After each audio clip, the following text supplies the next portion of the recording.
Well, my talk today is on the spiritual hungers of young adults. And the question I pose is, how hungry are they? Now, of course, today there's a great deal of interest in young adults, and there should be. Young adults are a very important part of the future. And in particular, sociologists are interested in learning about their attitudes and behaviors, as well as about the forces that shape their lives. Who are today's young adults? What are their orientations toward life? How much diversity do we discover among them? What are the significant social forces that shape their lives? What are their attitudes toward religion and how they act or how they interact with religious organizations? What are they looking for? Will they find it in traditional religious organizations? Or are they seeking alternatives to such organizations? These are important questions, and researchers have begun to address them. Current studies make varying claims. Some seem congruent, and others seem contradictory. Prominent literature seems to stereotype millennials, a term coined by Neil Howe and William Strauss in 2000, referring to those born in 1982 or later. They are stereotyped as smart, successful, and full of unshakable opinions.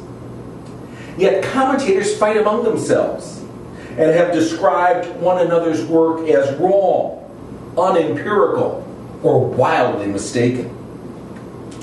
Studying young adults and their attitudes, beliefs, and practices in all areas is a necessary and promising area for ongoing research and deeper analysis. The purpose of this paper is to examine what recent and significant literature has said about young adults and the period of young adulthood. When possible, I cite recent studies, some of which support the conclusions drawn by the literature, and others raise questions about it. I place a special focus on religion and suggest that researchers must be willing to raise questions about the way they go about studying young adults in order to respond to the changes this new generation brings to the religious landscape. A period of transition. The period of emerging adulthood can be a difficult and unstable period. It is full of change. One is neither an adolescent nor an adult.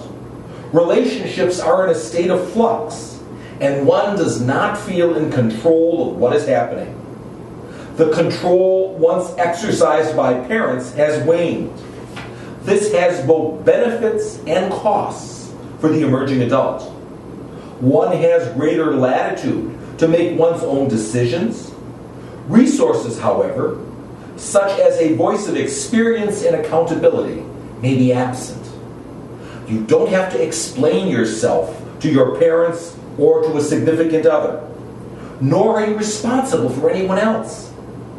This can lead to unwisely taking risks without awareness of the potential consequences of one's behavior. This lack of connectivity may lead one to feel as if he or she is emotionally freelancing, not tied to any other person in a stable way. This can lead one to be a daredevil, imbibing too much food, too much drink, illicit substances, missing appointments at work or at school. The mobility of such footloose and fancy-free conditions can lead to serious trouble.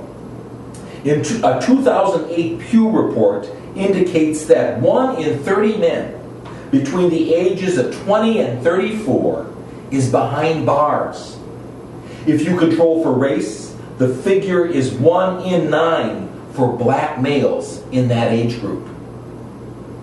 1 in every 53 adults in their 20s is behind bars.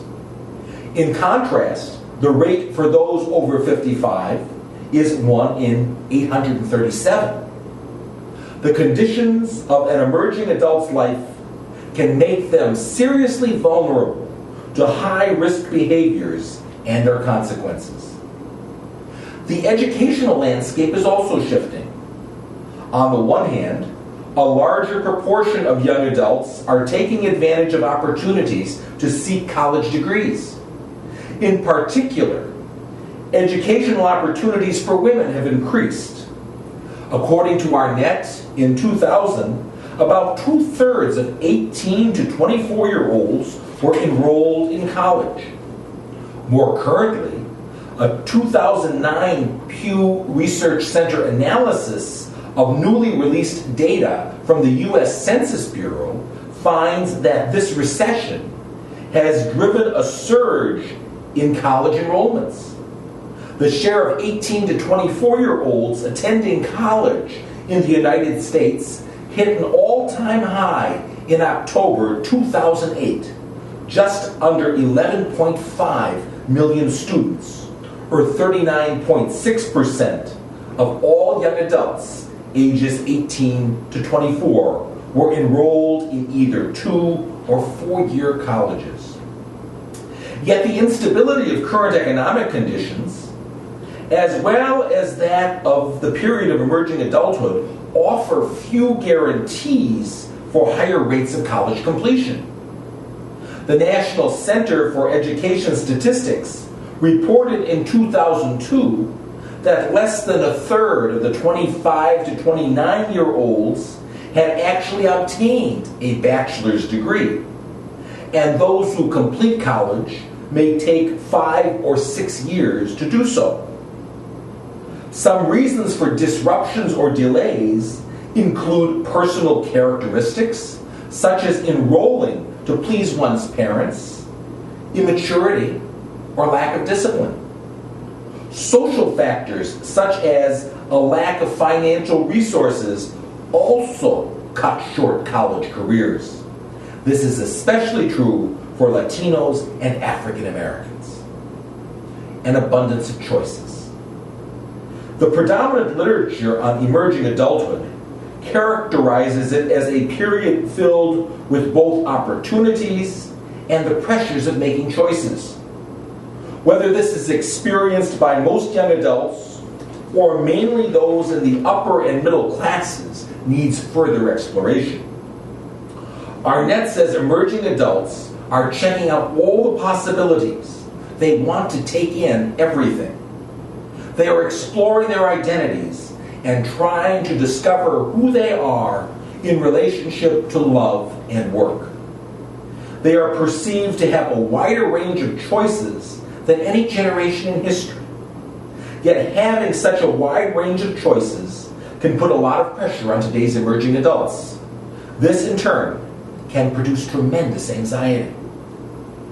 Barry Schwartz, who wrote The Paradox of Choice, Why More is Less, tells the story of one of his students, Joe, who fell in love with Jane. Now, in the old days, with a career on track and a life partner selected, you were set. You got married and had children. Problem solved.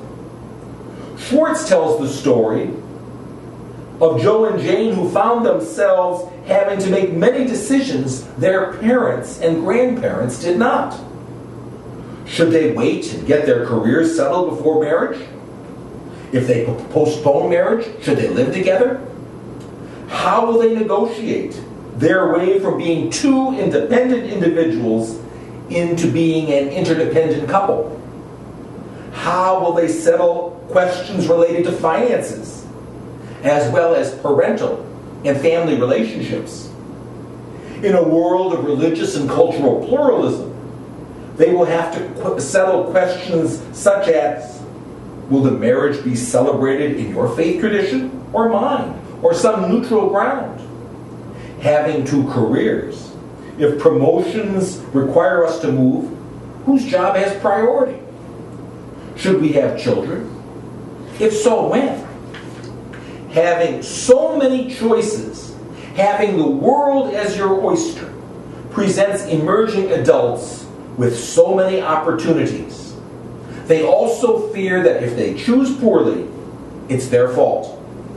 One of Smith's emerging adults says, I think we are expected to always be doing or moving forward towards something, and we are always pushed. Yet Withnow takes a positive view of the capacity of young adults to negotiate this abundance of choices. He characterizes them as a generation of tinkerers. This means they are very resourceful. They have the capacity to construct a life from whatever skill sets, ideas, and resources are readily at hand. They do not adopt a single way of doing things, but improvise and piece things together from here and there. Because they have become accustomed to an uncertain environment, they do not depend on conventional and standard solutions for problems. Emerging young adulthood is a new phase of life, filled with choices and with the stability of a roller coaster. There is a gap in the research concerning the variations that may exist between different segments of this cohort. How do variables such as race and ethnicity and class itself influence what is possible during this phase? Does the new social construction of emerging adulthood apply to all members of this cohort? Or is it just for those who have the material resources to afford it? Fred A. Bonner II of Texas A&M University, who is examining the experience of minority emerging adults, says that prevailing generational descriptions focus narrowly on the experiences of the majority populations, ignoring other pieces of the millennial puzzle. This is a matter in need of extensive pursuit.